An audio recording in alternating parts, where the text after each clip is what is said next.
Qala Allah Ta'ala Qulillahu thumma dharhum fi khawdihim yal'abun. Wa qala ta'ala Qul huwallahu ahad. Wa qala an-nabiyyu sallallahu alaihi wa alihi wa sahbihi wa sallama la taqumus sa'atu hatta la yuqala fil ardi Allah Allah.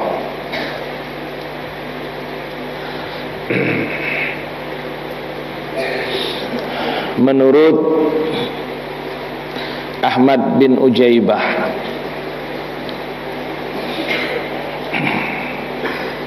tidak akan terbuka pintu maqam ridha. Pintu maqam ridha tidak akan terbuka bagi seorang hamba melainkan setelah dia mengerjakan 3 perkara pada 3 fase yang awal. Jadi kalau sudah mengerjakan 3 perkara pada fase yang awal, baru bisa terbuka maqam ridha. 3 perkara tersebut: 1, dia tenggelam dalam zikir ismudzat. Zikir ismudzat itu adalah zikir Allah Allah, zikir nama zat, nama zat yang ahad. Ini tenggelam dalam zikir ini khusus bagi siapa? Khusus bagi orang-orang yang telah mendapatkan izin dari seorang guru mursyid. Jadi telah mendapatkan izin dari seorang guru yang mursyid, dia asyik tenggelam dalam zikir ismudzat tersebut. 1. 2, bergaul dengan ahli zikir. Temannya juga ahli zikir gitu. Sama-sama ahli zikir. Dan yang ketiga, konsisten dalam melaksanakan syariat Nabi sallallahu alaihi wasallam. Di syariat itu tidak boleh ditinggal, sebagaimana yang telah dibawa oleh baginda Rasulullah sallallahu alaihi wasallam. Nah, kesimpulannya begini. Para pendidik spiritual atau guru mursyid itu telah menasihati kepada seluruh murid-muridnya selama perjalanannya menuju kepada Allah. Bagi seluruh ikhwan, akhwat, selama perjalanannya menuju kepada Allah Subhanahu wa ta'ala, dan sambil beliau atau guru mursyid menghantarkan kepada Allah Subhanahu wa ta'ala, itu murid dianjurkan agar memperbanyak berzikir dengan zikir ismudzat ini. Dan teman-temannya juga cari teman yang ahli zikir pula. Sebab jiwa orang-orang yang berzikir, orang yang berzikir terus-menerus berzikir, itu akan bisa mencegah dari keinginan hawa nafsu. Keinginan hawa nafsu yang macam-macam itu bisa dicegah dengan berkekalan kita berzikir kepada Allah Subhanahu wa ta'ala. Dengan demikian dia tidak akan melakukan kejahatan.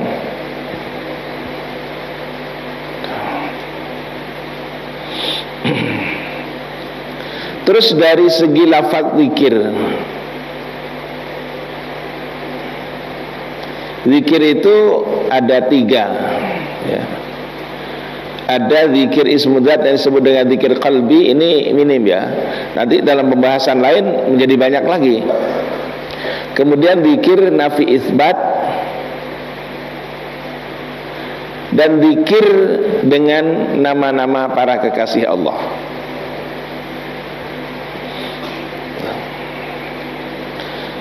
Sekarang yang kita bahas pertama adalah zikir ismudzat.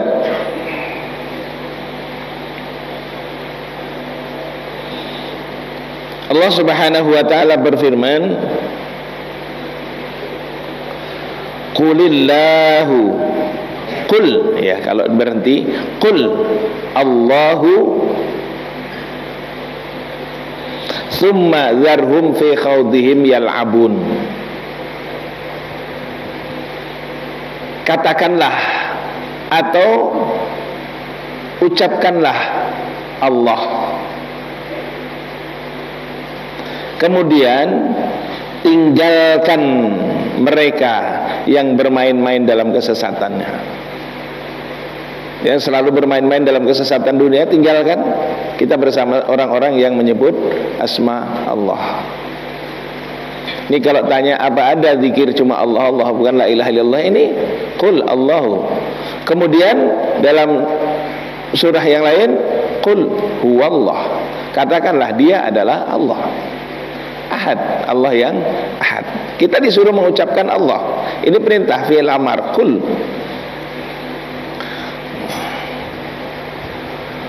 Tuh. Qala yaqulu qaulan, amarnya qul.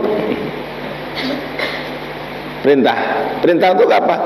Perintah untuk mengucapkan kalimat Allah tersebut.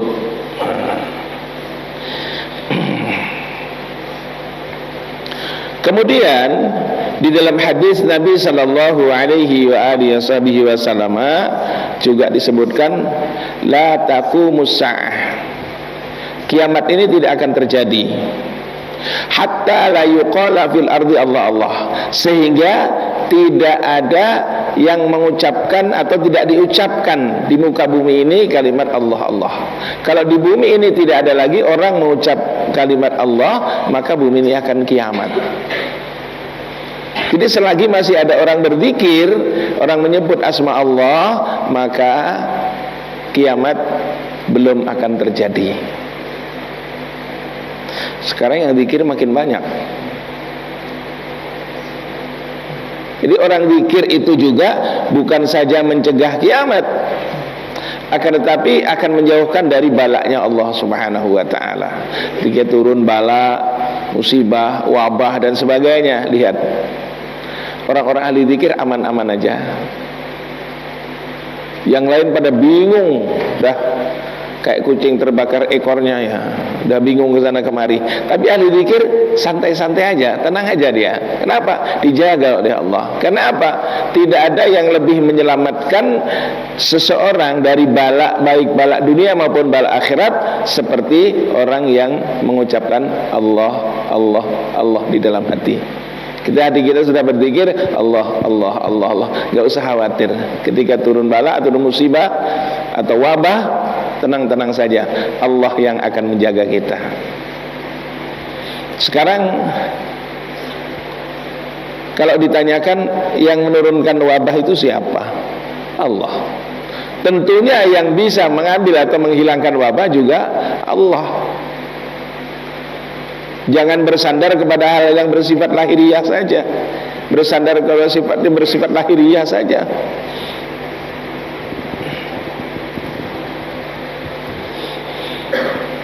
Ini kadang orang kan yang lahiriah melulu, tapi Allahnya kemana saat itu?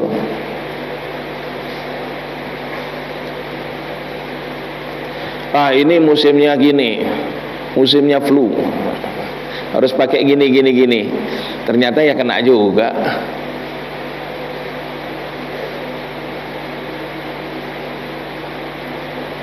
Dan kita harus yakin seyakin-yakinnya, ketika Allah Subhanahu wa ta'ala menghendaki sesuatu dari seorang hamba, tak ada satupun yang bisa mencegah. Tapi kalau Allah sudah mau Allah mau mencegah sesuatu, nggak ada yang bisa mendatangkan. Seluruh dunia ini ingin memudaratkan atau membahayakan kita, kalau tidak berkehendak tidak terjadi. Tapi bila sudah Allah berkehendak, tidak ada orang yang bisa mencegah. Satu pun tidak ada yang bisa mencegah. Bahkan seluruh dunia berkumpul ingin mencegah, tidak akan bisa. Sakit, hidup, mati, itu adalah aturan Allah mutlak sudah. Mutlak. Hanya kita ikhtiar.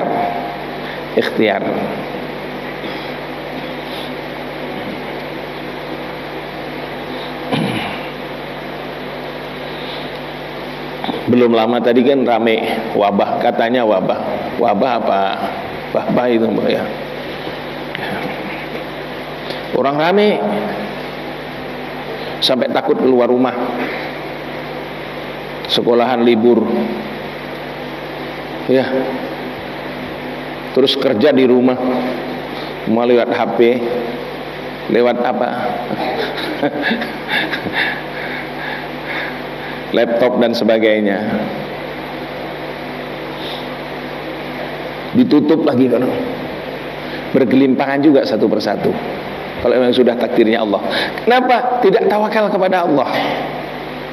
Umur itu sudah ditentukan oleh Allah. Umur kita ini misalnya 50 tahun, 50 tahun dia mati. La yastakhiruna sa'atan wa la yastaqdimun. Ditunda dan dimajukan sesaat pun nggak bisa. Udah maunya Allah kayak gitu. Alhamdulillah kita nggak pernah libur. Normal kayak gini. Masih gagah-gagah orangnya. Ya. Kenapa? Kita berada di tengah-tengah ahli zikir. Insya Allah aman.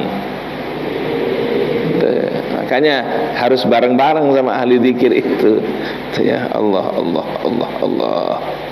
Seorang yang ahli berzikir atau yang suka berzikir dengan lafaz Allah, Allah, itu harus disertai dengan wukuful qalbi. Hanya wukuf itu kan berhenti. Apakah betul saat zikir itu kita harus mendatangkan mursyid kita? Betul. Betul. Di saat kita berzikir kadang-kadang Allah Allah tapi kesana kemari kan. Pikiran Allah Allah Allah Allah. Ini udah kesana kemari. Bagaimana supaya tidak? Kita ini duduk bareng sama mursyid kita. Ya, digambarkan mursyid itu di hadapan kita, mengantarkan kita kepada Allah, menggandeng hati kita, mengajak kepada Allah. Allah, Allah, Allah, Allah, Allah, Allah itu di dalam hati digandeng. Makanya perlu mursyid. Kenapa? Dia akan menggandeng. Kun ma'allah, fa illam takun ma'aman ma'allah, fa illam takun ma'allah kun ma'aman ma'allah, fa innahu yusiluka ilallah. Hendaklah engkau bersama Allah. Kalau engkau tidak bisa bersama Allah, hendaklah engkau selalu bersama orang yang bersama Allah, karena dia yang akan menyampaikanmu kepada Allah. Fa innahu, kunya kepada yang tadi. Siapa itu? Mursyid. Allah, Allah, Allah, Allah, Allah, Allah. Kok harus demikian? Iya, karena apa? Fana fi syekh muqaddimatun fana fillah. Fana kepada seorang syekh, seorang mursyid adalah pendahuluan untuk fana kepada Allah. Kepada syekh dulu, dalam genggaman syekh, nanti kita dihantarkan oleh syekh kita kepada Allah Subhanahu wa taala. Gitu loh. Bahkan saat kita betul-betul zikir dan menghadirkan mursyid kita, nanti kita akan melihat pada rohani kita, guru mursyid kita ini tubuhnya penuh dengan zikir, kalimat Allah, Allah, Allah. Makanya di dalam tarekat Naqsyabandi untuk belajar zikir ismul zat ini menggambarkan seolah-olah di dalam latifatul qalbi itu ada lafaz Allah. Nah, makanya mata berpejam, ya, kepala menunduk, lisan ditegakkan ke langit-langit dan bibir ditutup. Di situ ada lafaz Allah. Hati sanubari ini hati ini yang mengucap Allah, Allah. Hati robbani, rohani itu adalah pendengaran dan penglihatan, mendengarkan kalimat Allah, Allah yang dibaca oleh hati. Allah. Kenapa? Kalau mulut ini ditutup kan nggak bisa bicara kita. Yang berbicara adalah hati, hati yang Allah, Allah. Udah. Akhirnya apa? Orang-orang yang rajin dengan zikir demikian, ini tidak akan terpengaruh oleh apapun. Tapi ingat loh ya, ini orang sudah mendapatkan izin dari seorang mursyid. Kemarin ada pertanyaan, bagaimana kalau ada seorang mursyid mengajak kepada muridnya untuk nikah batin? Ya namanya nikah itu syariat, syariat itu zahir. Ankahtuka zawajluka maktubata, aku nikahkan engkau dengan anakku dan sebagainya, itu namanya nikah. Bahkan yang lebih bertanya, lebih mengerikan lagi apa? Apakah ketika seorang guru telah seorang murid telah berbaiat kepada seorang guru, lantas guru itu bisa mengumpuli murid tersebut? Gak bisa. Apakah mursyid yang demikian masih perlu dipatuhi atau diturut? Bukan mursyid, merusut. Kalau mursyid tidak demikian, bukan mursyid.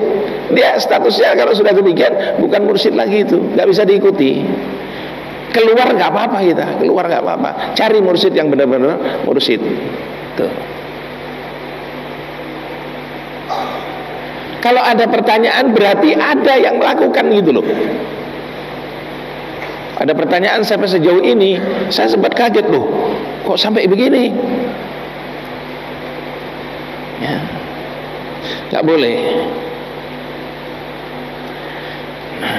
Nah, yang perlu diketahui bahwa seorang mursyid itu dengan Allah Subhanahu wa taala, hubungannya dengan Allah Subhanahu wa taala bagaikan air dengan teh. Ketika ini ditaruh teh di dalam, memang awalnya teh dicelup ya. Setelah itu berwarna. Warna teh itu apa? Dibilang kuning enggak, bilang merah enggak, ya kayak gitu. Warna teh lah. Nah. Terus begitu kita angkat, yang kelihatan apa? Tehnya apa? Airnya. Dilihat airnya kelihatan tehnya, dilihat tehnya kelihatan airnya. Maka begitu kita ingat mursyid, ingat Allah. Itu ingat Allah, kita ingat mursyid. Itu yang di dalam Al-Quran disebut fadhkuruni adhkurkum. Ingat aku ingat kamu. Dan tanda orang-orang yang diingat oleh Allah Subhanahu wa taala, tanda orang-orang yang diingat oleh Allah, begitu kita melihat dia, kita ingat Allah. Itu berarti orang tersebut hubungannya dengan Allah sudah begini, dan orang itu sudah termasuk dalam kelompoknya kekasih Allah. Begitu kita lihat Allah, kadang-kadang baru lihat dulu Allah, ingat Allah, baru lihat, belum ngomong udah ingat Allah ya. Dan memang tugas para mursyid kan itu.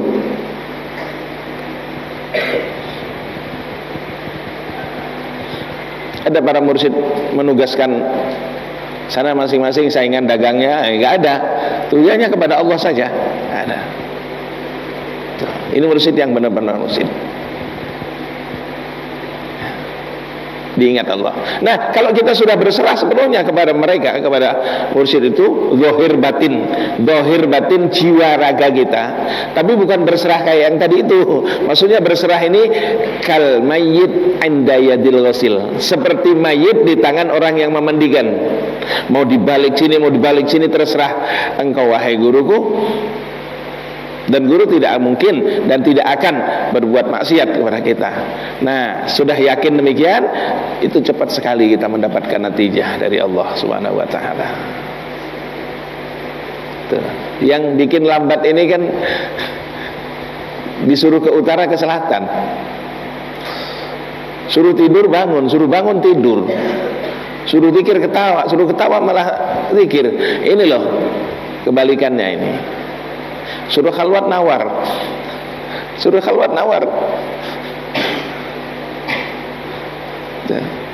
Kamu khalwat 10 hari ya? Apa katanya? 3 hari aja gimana? Nawar. Ini yang disebut dengan ego, keakuan kita. Kalau kita sudah bisa membunuh keakuan kita, bisa. Atau seperti anak di gendongan ibunya, bayi itu kalau haus lapar kan nangis gitu aja udah, nanti ditolongi ya gitu aja udah. Pokoknya kalau perlu nangis, mohon pertolongannya gitu aja. Jangan banyak macam-macam. Apalagi berpaling bahaya, berpaling hati itu bahaya. Etirot ya, etirot bahaya, sangat mengerikan. Kata Allah dalam hadis qudsi, man adali waliyan faqad adzantuhu bil harbi. Barang siapa menyakiti kekasihku, menyakiti waliku, kata Allah Ta'ala. Ini hadis qudsi. Barang siapa menyakiti waliku, maka aku nyatakan perang dengan dia. Sekarang siapa yang berani perang melawan Allah Subhanahu wa Ta'ala? Ayo. Pokoknya orang yang menyakiti walinya Allah, dia akan perang bersama Allah Subhanahu wa Ta'ala. Pasukan yang mana yang kau mau turunkan? Sedangkan apa itu perang yang zahir aja banyak ya, di antara pasukan yang besar-besar kalah dengan yang kecil. Kam min fi'atin qalilatin ghalabat fi'atan katsiratan biidznillah. Ada kan ayatnya itu? Ada. Surah apa? Enggak tahu. Katanya ada, ditanya. Kam min fi'atin qalilatin ghalabat fi'atan katsiratan biidznillah. Banyak kelompok yang sedikit bisa mengalahkan kelompok yang besar, semua apa? Biidznillah, dengan izin Allah Subhanahu wa Ta'ala. Perang Badar, pasukan Rasulullah cuma sepertiganya pasukan musuh. Sepertiga. Akan tapi apa yang terjadi? Justru pasukan Rasulullah yang menang. Nah ini ayat tadi. Apa? Allah Ta'ala mengirimkan para malaikatnya turun. Untuk apa? Mengalahkan mereka. Maka sampai sekarang masih ada tempatnya malaikat turun itu yang disebut dengan Jabal Malaikah, Bukit Malaikat. Jabal gunung, Jabal itu ya gunung, gunung itu ya Jabal. Jabal itu bahasa Arab, gunung itu bahasa kita, bahasa pian, bukit. Tuh. Jadi wukuf hati kepada Allah, dan kita didampingi oleh guru kita. Allah. Coba kalau kita disuruh baca ini, ditunggui oleh guru di hadapan, berani nggak nyimpang kita? Berani nggak berhenti? Nggak berani. Kenapa? Karena ditunggu. Ya perasaan kita seperti itu. Allah. Maka dari itu zikir yang lama itu terasa sebentar kita. Terasa sebentar. Kita duduk berzikir mulai jam 3 misalnya, jam 3 dini hari sampai jam 4 tuh rasanya sebentar sekali loh. Kok sebentar kok? Tahu-tahu udah jam 4 ya perasaannya. Tapi bagi orang yang tidak tenang karena tidak menghadirkan guru mursyidnya bersama dengan zikirnya, ya rasanya lama. Makanya kok lama banget ya. Antara maghrib isya aja perasaan lama sekali. Ya, sama sekali. Nah, itu kenapa? Karena pikiran kita, aku kita yang timbul. Kalau akunya yang sifat manusiawi ini kan gelisah melulu kerjaannya. Ini pun pengajian kalau bisa sudah gitu ya. Maunya nafsu. Kapan mau dapat buahnya? Atau seperti ini, listrik dengan kawat kabel itu. Ini yang bawa arus listrik ini kan kabel. Iya. Setrumnya di mana? Jadi kabel situ. Tapi ingat, ya, al-abid wal ma'bud wahid, antara yang menyembah dan sembah itu menyatu, akan tetapi la yasirul abdu rabban wala rabbu abdan. Artinya apa? Hamba tidak bisa menjadi Tuhan, Tuhan tidak bisa menjadi hamba. Hamba tetap hamba, Allah tetap Allah. Ya, Tuhan tetap Tuhan. Teh tetap teh, air tetap air. Akan tetapi tidak bisa dipisahkan. Nah itu loh, para mursyid itu kayak gitu. Saya mau tanya, kalau sudah merasa menyatu dengan Allah, takut mati nggak? Nggak takut. Takut mati ini karena apa? Merasa banyak kesalahan, ini itu dan lain sebagainya. Sholatnya nggak khusyuk dan lain sebagainya. Kadang-kadang nggak sholat malahan. Jadi takut, dosa banyak.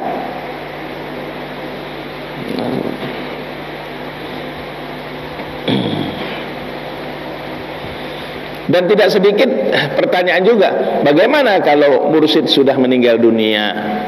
Sudah sering saya katakan bahwa sesungguhnya wali-wali itu tidak mati, Hanya apa? Yantakiluna min darin ila dar, pindah dari satu tempat ke tempat lainnya. Justru dia lebih leluasa mau kemana-mana. Gitu loh. Jasadnya saja yang terkubur di situ. Jasadnya yang terkubur. Maka tidak perlu, dulu sudah berbaiat dengan seorang guru. Gurunya wafat. Terus dilanjutkan oleh anaknya. Apakah harus memperbarui baiat dengan anaknya? Tidak usah. Kan guru tadi itu. Tidak perlu. Karena apa? Kita murid dari ayahnya. Itulah. Tidak perlu ya. Tinggal amalkan rabitoh lagi, amalkan rabitoh lagi, amalkan rabitoh lagi, kan gitu aja.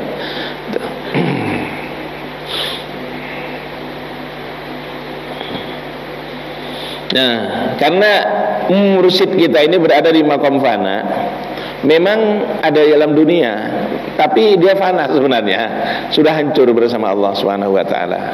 Ana fi qalbil mu'min 'inda munkasirati qulubuh min ajli Allah taala. Aku berada di hati hambaku yang beriman, yang hati tersebut sudah hancur karena aku. Sudah hancur karena Allah. Maka dari itu yang diingat Allah aja, akhirnya apa? Yang lain jadi lupa. Lupa, betul-betul lupa, tidak pura-pura lupa, betul-betul lupa gitu loh ya. Lupa hanya Allah saja. Nah, di situ menyatu dengan Allah. Tapi jangan pura-pura, nanti aku kayaknya sudah menyatu ini. Sudah menyatu. Begitu kaget yang disebut bocah. Allahnya mana? Ya, Allahnya mana? Nah, maka kita latihan. Kita ini yang para pemula ini kan belajar. Terus menerus ya, terus menerus. Nah, lafaz Allah, kita menyebut asma Allah. Allah, Allah, Allah, Allah, Allah, Allah, Allah. Ini banyak yang mengartikan, maksudnya Allah yang mana? Ada, apakah Allah itu banyak? Tidak. Mengambil arti yang mana gitu ya. Apakah Allah yang berhak disembah, atau Allah yang tempat memohon, atau Allah yang apa-apa? Orang tariqah cuma satu, ilahi anta maksudi wa ridhaka matlubi. Allah siapa? Allah yang dimaksud, Allah yang dituju, yang dimendai ridhonya. Sudah selesai ya. Pokoknya aku satu aja permintaanku, hanya mau ketemu Allah dan dapat ridhonya. Cukup. Cukup. Udah di atas segala-galanya itu. Makanya apa yang diucapkan ilahi anta maksudi wa ridhaka matlubi. Ketika kita berzikir kemudian bubar, terbayang macam-macam, kembalikan lagi kepada ilahi anta maksudi wa ridhaka matlubi. Orang kalau sudah kayak gini gak banyak nuntut ya. Kalau dia seorang istri gak banyak nuntut dengan suaminya. Kenapa? Sudah bareng Allah. Kalau seorang suami gak banyak nuntut juga dengan istrinya, gak banyak nuntut dengan orang tua, dengan anak, gak banyak nuntut sudah. Apa dengan siapa? Pokoknya dah Allah aja, asik Allah. Allah. Dengan Allah asik, nuntut apa lagi? Kenikmatan apa yang melalui kenikmatan saat kita bersama dengan Allah? Ayo, tolong tunjukkan. Nikmat yang mana yang melebihi nikmatnya saat kita bersama Allah? Tidak ada yang menandingi. Jadi kenikmatan, seluruh kenikmatan itu tidak akan bisa mengalahkan nikmatnya saat kita bersama Allah Subhanahu wa ta'ala. Makanya setiap kedipan, setiap lirikan, setiap detak jantung, setiap desah nafas, isinya hanya Allah. Allah. Allah. Allah, Allah, Allah. Allah itu kalau keluar punya Allah. Kita bisa terbawa. Itu Allah itu terbawa. Nah, itu terbawa. Allah, Allah. Itu gimana ini kalau dikeluarkan? Bingung kita. Ya, bingung. Makanya enggak dikeluarkan. Nah, orang yang i'tirad itu apa? Melihat zahirnya, melihat zahir guru mursyidnya, tidak melihat kepada batinnya. Kalau batinnya kayak gitu tadi. Kalau dipandang hatinya dari samping kanan kiri, muka atas bawah, semua ya isinya Allah, Allah, Allah, Allah, Allah, Allah. Itu yang pertama, ya. Pertama, zikir ismu dzat. Dan ini yang diamalkan oleh para pengamal tariqah Naqsyabandi, zikir ismu dzat. Maka ada satu kalimat, bidayatut tariqah Naqsyabandiyah, nihayatut turuq. Jadi permulaan dari tariqah Naqsyabandiyah adalah puncak dari segala tariqah.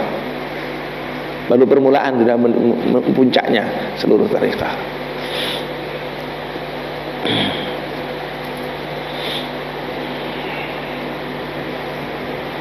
Makanya nggak usah jauh-jauh lah nyari Allah. Ada orang yang ngomong tentang Allah, terserah yang di atas sana sih, yang di atas siapa? Aku hanya berusaha, tapi untuk menentukan terserah yang di atas. Yang di atas itu siapa? Emangnya Allah di atas? Kalau mengatakan Allah di atas berarti Allah bertempat. Kalau mengatakan Allah bertempat, berarti sudah mensifatkan Allah dengan sifat makhluk. Nggak boleh.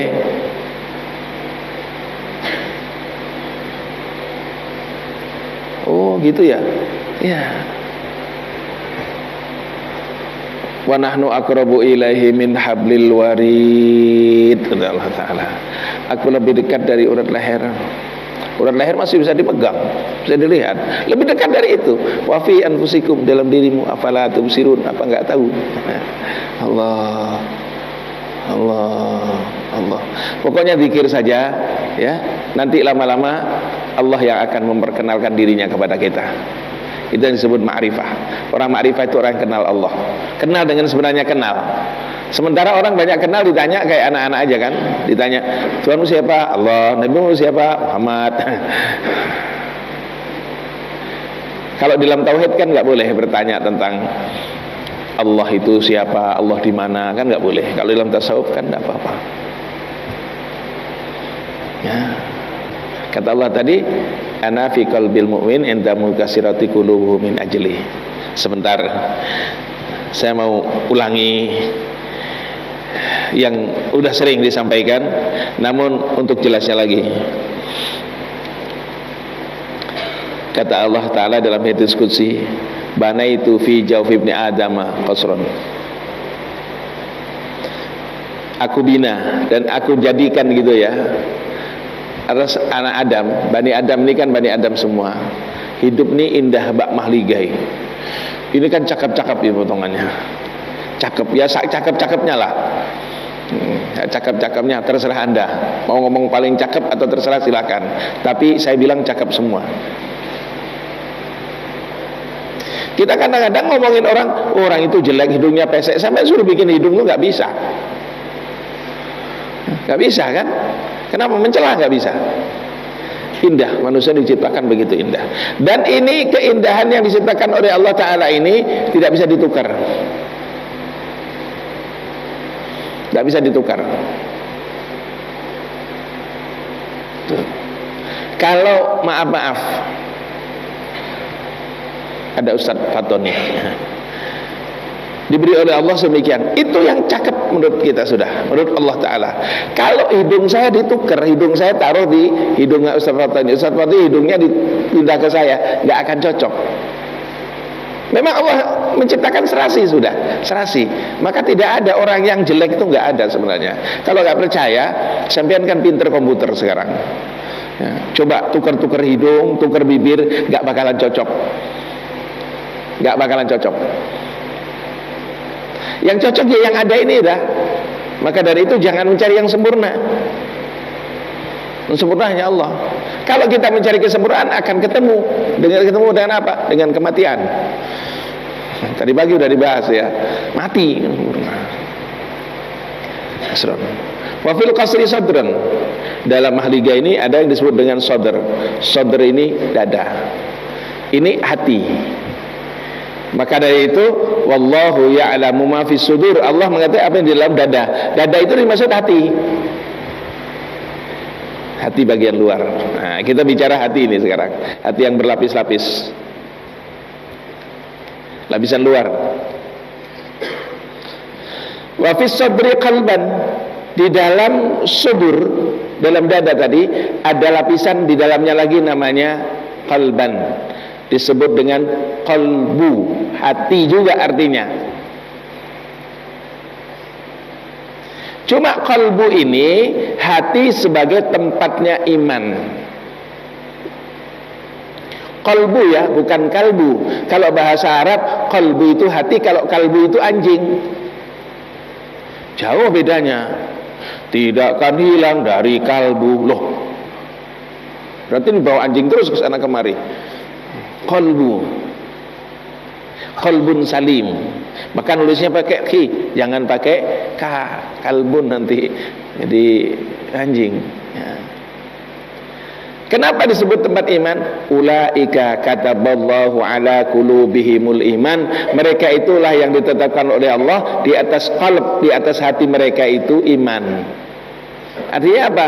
Di dalam hati iman. Iman itu ya pada lapisan ini tadi, di dalam dada tadi itu, dalam sudur. Maka dari itu qalbun itu dari kata qalaba, artinya bolak-balik. Para ulama mengatakan al-imanu yazidu wa yankusu, iman kadang bertambah kadang berkurang. Itu orang selalu berdoa, mudah-mudahan hidup beriman mati beriman, kan gitu ya. Hidup beriman mati beriman katanya. Iman ini masih bisa melayang. Wa fil qalbi fuadan, lapisan ketiga. Dalam hati, di dalam lagi. Itu namanya fuad. Anaknya Rudi. Anaknya Rudi ya. Saya lupa ini. Anaknya siapa ini, namanya Fuad.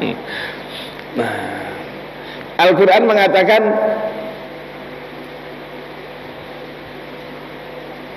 Fuad ini tempatnya kejujuran. Ma kadzabal fuadu ma ra'a. Fuad tidak pernah berdusta. Nah, maaf, kalau kita melakukan kesalahan,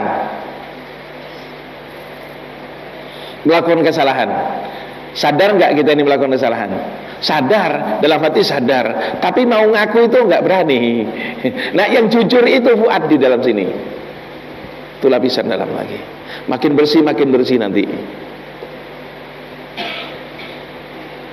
Ya, tuh. Ya. Ini sudah masuk ke fuad. Nggak pernah dusta. Kalau kita ngikuti fuad, ngikuti kata hati, hati juga, fuad itu juga diartikan hati, di dalam arti bahasa juga diartikan dengan hati.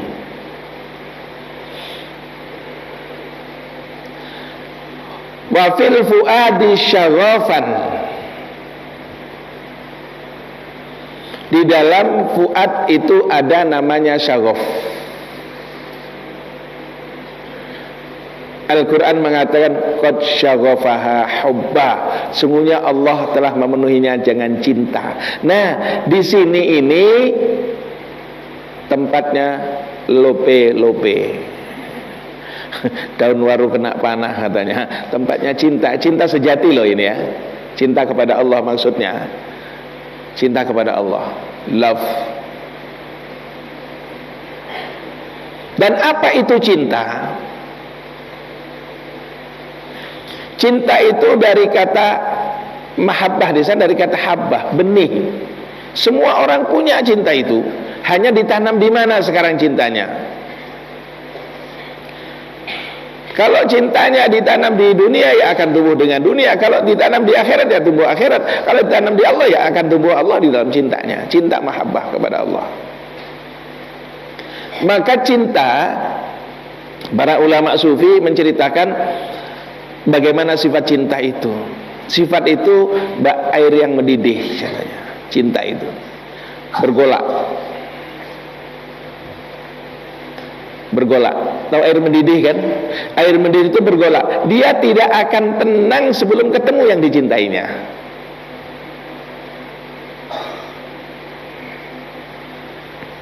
Ya.